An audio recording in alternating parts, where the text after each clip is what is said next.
अस्सलामुअलैकुम स्टूडेंट्स, आज हम स्टार्ट करेंगे क्लास 9th की न्यू बुक को। चैप्टर नंबर 1 से स्टार्ट करेंगे और हम पहले क्या करेंगे, इस बुक के एक्सरसाइज के जो शॉर्ट क्वेश्चन है उनको कवर करेंगे और फिर इसी तरह आगे मूव करते जाएंगे। तो चलते हैं पहले चैप्टर नंबर 1 की तरफ, कंप्यूटर सिस्टम। फर्स्ट क्वेश्चन है इसका, what is the function and significance of Napier bone in early computing. जो फंक्शन है और सिग्निफिकेंस है नेपियर बोन के अर्ली कंप्यूटिंग के, उसको उसने डिस्कस करना है। तो फंक्शन क्या थे? Johan Napier develop Napier bone. सबसे पहले जोहन नेपियर वो शख्स था जिसने नेपियर बोन को डिवेल्प किया था। मैनुअली ऑपरेट होने वाली ये कैलकुलेटिंग डिवाइस थी। यूज़ 9 सेपरेट स्टेप्स, और ये 9 सेपरेट स्टेप्स का इस्तेमाल करती थी। Mark with numerals to multiply and divide it, और इसके ऊपर नंबर्स लिखे होते थे जिनके ज़रिए से आप मल्टीप्लाई और डिवाइड कर सकते थे। Were also the first machine to calculate using the decimal point system, और ये वो पहली मशीन थी जो डेसिमल पॉइंट सिस्टम का इस्तेमाल करती थी। सिग्निफिकेंस इसके क्या है? The significance of Napier bone lies in the role as a precursor to mechanical calculating and later electronically computer. ये इसके सिग्निफिकेंस ये थे कि नेपियर बोन लाई करती थी प्रीकर्सर, ठीक है, और मैकेनिकल कैलकुलेशन परफॉर्म करती थी लेटर और electronic computers. Second question number 2, how did Charles Babbage engine differ from the analytical engine. Charles Babbage का डिफरेंस इंजन एनालिटिकल इंजन से क्यों मुख्तलिफ था? डिफरेंस इंजन क्या है पहले इसको समझते हैं। It was a mechanical computer and could do basic computation. जो आपका डिफरेंस इंजन था ये मैकेनिकल कंप्यूटर था और ये सिर्फ बेसिक कंप्यूटेशन को परफॉर्म करता था। It was a steam power calculating machine. ये स्टीम पावर पर चलता था, use to solve numerical problem, और ये न्यूमेरिकल प्रॉब्लम को सोल्व करता था। फिर आता है analytical engine. It was mechanical computer that took input from punch card. ये इनपुट पंच कार्ड पर लेता था। It was capable of solving any mathematical problem and storing data in memory, और ये कैपेबल था कि ये स्टोर कर सकता है मैथमेटिकल प्रॉब्लम और स्टोर कर सकता है आपके डाटा को in memory space. Question number 3 है, what is the primary goal of 5th generation of computer. 5th generation of computer का प्राइमरी गोल क्या था? The primary focus of 5th generation of computer to develop and utilize AI artificial intelligence. Primary goal जो 5th जनरेशन का है वो AI artificial intelligence को develop करना। Technology this involve machines called robot. इसमें जो टेक्नोलॉजी इस्तेमाल की जाती है वो रोबोट्स है with the capability to learn, think, innovate, जिसका काम क्या है? चीज़ों को लर्न करना, थिंक करना, इनोवेट करना, reason and solve problem, reason देना और प्रॉब्लम्स को सोल्व करना ऑटोमेटिकली एंड इंडिपेंडेंटली, और ऑटोमेटिकली और इंडिपेंडेंटली क्वेश्चंस को सोल्व करना। क्वेश्चन नंबर 4 है, name the 3 types of memory. 3 types of memory आपने मेंशन करनी है ऑन द मदरबोर्ड पर in the von Neumann architecture, जो वॉन न्यूमन आर्किटेक्चर में यूज़ होती हैं। तो रैंडम एक्सेस मेमरी रैम इस्तेमाल होती है, रीड ओनली मेमरी रोम, ठीक है, और इसके साथ साथ कैचे मेमोरी का इस्तेमाल किया जाता है। क्वेश्चन नंबर 5 है, difference between volatile and non volatile memory. Volatile और नॉन वोलेटाइल मेमोरी में क्या फ़र्क है? Volatile memory is a temporary memory. Volatile memory वो मेमोरी होती है जो टेम्परेरी है। Volatile memory retain the information as long as power supply is on. Volatile memory तब तक इंफॉर्मेशन को स्टोर रखती है जब तक पावर सप्लाई ऑन है, but when power supply is off, जैसे ही पावर सप्लाई आपकी ऑफ हो जाएगी, इंटरप्टेड, तो वो इंटरप्ट कर देगी। The store memory is loss, और आपकी मेमोरी जो स्टोर की हुई थी वो लॉस हो जाएगी। इसकी एग्जांपल में रैम, कैचे मेमोरी और रजिस्टर्स शामिल है। Non volatile memory is a permanent memory. Non volatile memory वो मेमोरी है जो परमानेंट है, that can retain and store information even when power is off, और ये पावर ऑफ होने पर भी आपकी मेमोरी को क्या करता है? रिटेन रखता है। इसमें एग्जांपल इसकी क्या है? ROM, flash memory, magnetic storage devices. तो ये इसकी क्या है? एग्जांपल हैं। मूव करते हैं क्वेश्चन नंबर 6 की तरफ।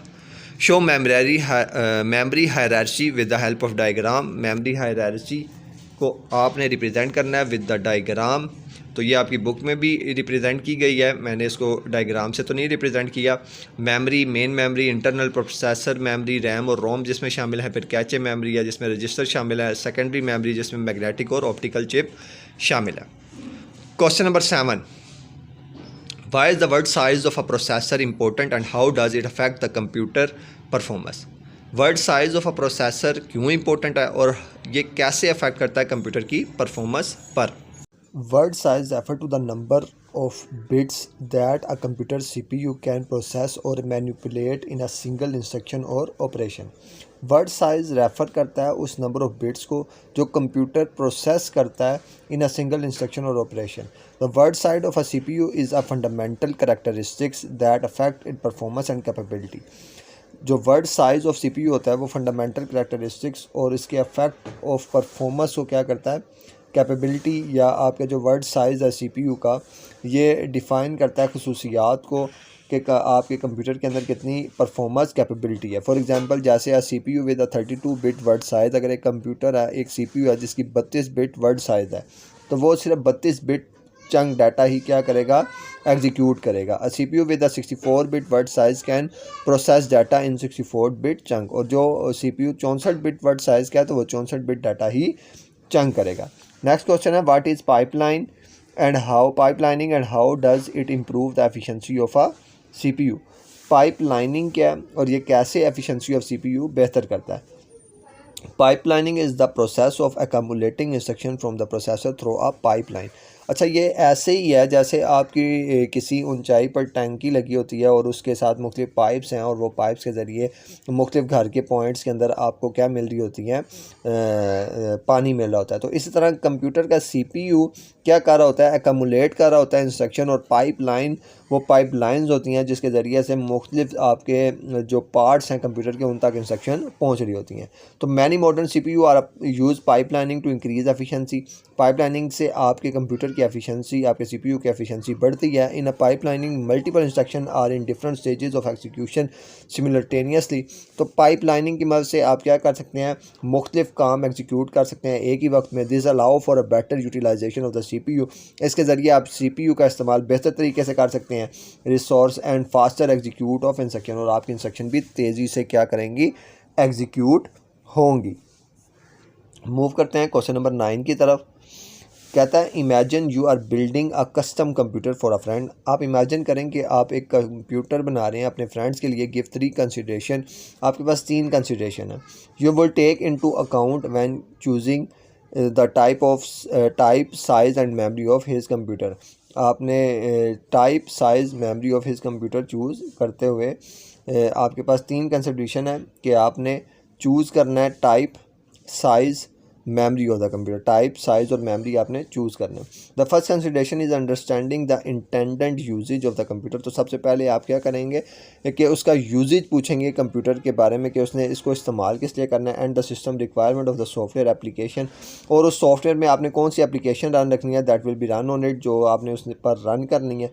The memories chosen must be compatible with the motherboard and CPU of the computer. These include considerations such as memory type, memory speed, memory voltage and memory capacity.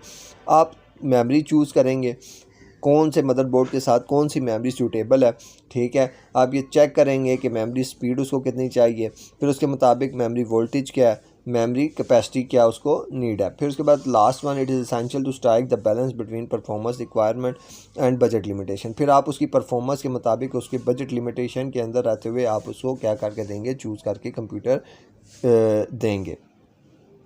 Question number 10 है you are a computer technician. आप एक computer technician है। Task with upgrading an old computer with a slow CPU। आपने क्या करना है, upgrade करना है ओल्ड कंप्यूटर को विद अ स्लो CPU, जो स्लो CPU के साथ है। How might you improve its performance without replacing the entire CPU। आप इंटायर CPU को बदले बगैर कैसे कंप्यूटर की परफॉर्मेंस को पहले से ज़्यादा बेहतर बना सकते हैं। तो इसके लिए मुख्तलिफ आंसर हैं, मुख्तलिफ चॉइसेस होती हैं। तो नंबर 1 पे इसने लिखा है increasing the amount of RAM. आप रैम को इंक्रीज़ करें। सिग्निफिकेंटली इंप्रूव सिस्टम परफॉर्मेंस, तो आपकी सिस्टम की परफॉर्मेंस इंक्रीज़ हो जाएगी। इससे भी ज़्यादा अगर आप इंक्रीज़ करना चाहते हैं तो upgrade the traditional hard disk drive, HDD drive को आप रिमूव कर दें और उसकी जगह पर SSD can provide a boost performance. तो आपको SSD जो होगी वो बेहतर परफॉर्मेंस देगी even if the CPU remain the same, चाहे आपका CPU वही रहे, ठीक है। तो आपके कंप्यूटर की जो एफिशिएंसी हो जाएगी, जो वर्किंग कैपेबिलिटी हो जाएगी, वो इंक्रीज़ हो जाएगी। Malware can significantly slow down your computer. फिर उसके साथ साथ मेलवेयर की वजह से भी, वायरसेस की वजह से भी आपका कंप्यूटर क्या हो जाता है, स्लो हो जाता है। रन रेगुलरली वायरस स्कैन, आपको वायरस स्कैन रेगुलरली क्या करना है, रन करना है to detect and remove the malware, ताकि आप डिटेक्ट कर सकें, जान सकें और रिमूव कर सकें मेलवेयर को। क्वेश्चन नंबर 11 है your school is planning to purchase new printer. अगर आपका स्कूल ये चाहता है, प्लान कर रहा है कि वो नए प्रिंटर ख़रीदे फॉर अ कंप्यूटर लैब, अपनी कंप्यूटर लैब के लिए। Give 3 advantages and disadvantages of impact and non impact printer. तो आपने 3 फ़ायदे और 3 नुकसान बताने हैं इम्पैक्ट प्रिंटर के, to help them make a decision, ताकि वो क्या कर सकें, उसके बारे में डिसीजन ले सकें। तो पहले इम्पैक्ट प्रिंटर की तरफ जाते हैं। इम्पैक्ट प्रिंटर में उसके फ़ायदे क्या हैं जी? कॉस्ट इफेक्टिव, ये कॉस्ट इफेक्टिव होता है, ठीक है। Impact printer are generally cheaper to purchase and maintain the non impact printer. जो आपका इम्पैक्ट प्रिंटर होता है उसको जनरली चीपर होता है परचेज़ के तौर पर, और ये इसको मेंटेन करना आसान होता है दैन नॉन इम्पैक्ट प्रिंटर, जो नॉन इम्पैक्ट प्रिंटर होता है उसके मुकाबले में। फिर मल्टी पार्ट फॉर्म्स, जो आपका इम्पैक्ट प्रिंटर होता है इसके अंदर मल्टी पार्ट फॉर्म्स होते हैं। Impact printer can prevent on multi part form, आपका इम्पैक्ट प्रिंटर मल्टीपल पार्ट्स की फॉर्म में प्रिंटिंग करता है, making them suitable for application, जो सूटेबल होती हैं एप्लीकेशन के लिए, इन्वाइसेस के लिए और रसीट्स के लिए। रिलायबिलिटी, फिर impact printer are known for their reliability and durability, making them a good choice for high volume printing. फिर आपका जो इम्पैक्ट प्रिंटर होता है ये रिलायबल होता है, इसकी ड्यूरेबिलिटी भी ज़्यादा है, और ये आपको क्या करके देता है, ये आपके लिए एक गुड चॉइस है हाई वॉल्यूम प्रिंटिंग के लिए। हाई वॉल्यूम अगर आप प्रिंटिंग करते हैं, हाई क्वालिटी की प्रिंट करते हैं, तो ये एक अच्छी चॉइस है। डिसएडवांटेजेस क्या हैं जी इम्पैक्ट प्रिंटर के? नॉइस पैदा करता है, जाहिर सी बात है, जब इम्पैक्ट करेगा, जब टकरा कर आपको प्रिंट करके देगा तो उससे नॉइस तो पैदा होगी। Impact printer can be loud and noisy, impact printer loud होता है, नॉइसी होता है, make them less suitable for quiet environment, और ये सूटेबल कम है किसके लिए? क्वाइट इन्वायरमेंट के लिए, यानी जहाँ खामोशी हो वहाँ इसका इस्तेमाल बेहतर नहीं है क्योंकि शोर पैदा होगा। फिर स्लो स्पीड है, impact printer are generally slower than non impact printer. Impact printer slow है as compare to impact printer. Non impact printer with lower print speed, और इसकी स्पीड जो प्रिंट किया वो भी लो है। फिर लो प्रिंट क्वालिटी, इसकी क्वालिटी इम्पैक्ट प्रिंटर की जो है वो नॉन इम्पैक्ट से घटिया है, ठीक है, यानी इम्पैक्ट प्रिंटर की क्वालिटी कम है और नॉन इम्पैक्ट की ज़्यादा है। Impact printer can produce lower quality print, ये लोअर क्वालिटी प्रिंट प्रोड्यूस करता है specially for graphics and image, ख़ास तौर पे जैसे ग्राफिक्स और इमेज है। फिर नॉन इम्पैक्ट प्रिंटर है जी, नॉन इम्पैक्ट प्रिंटर के एडवांटेजेस क्या हैं? हाई प्रिंट क्वालिटी, ये हाई प्रिंट क्वालिटी देता है। Non impact printer produce high quality prints with crisp text and vivid image, ठीक है। तो ये आपको क्या कर देता है? Non impact printer high quality print कर देता है, क्रिस्प टेक्स्ट और विविड इमेज।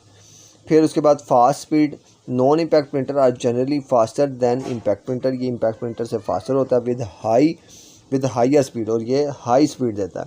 क्वाइट ऑपरेशन, ये अपना काम क्वाइटली करता है क्योंकि इसमें कोई क्या कहते हैं इम्पैक्ट की आवाज़ नहीं आती। Non impact printer are quieter and more suitable for quiet environment, और क्वाइट इन्वायरमेंट के लिए ये बहुत ज़्यादा फ़ायदेमंद है। डिसएडवांटेजेस, इसके नुकसानात, तो डिसएडवांटेजेस एक्सपेंसिव है ये बहुत ज़्यादा। Non impact printer are generally more expensive to purchase, इसको परचेज करना एक्सपेंसिव है। And maintain the impact printer, इसको मेंटेन रखना भी क्या है? एक्सपेंसिव है। लिमिटेड मल्टी पार्ट्स फॉर्म, फिर ये इसके अंदर मल्टी पार्ट्स फॉर्म नहीं होते, लिमिटेड फॉर्म है इसके अंदर, ठीक है, इकट्ठा ही सारा काम, सारी चीज़ों को जो इसके पार्ट्स हैं वो कम है। नॉन इम्पैक्ट प्रिंटर में not be able to print on multi parts, ये मल्टी पार्ट फॉर्म की सूरत में प्रिंट नहीं करता।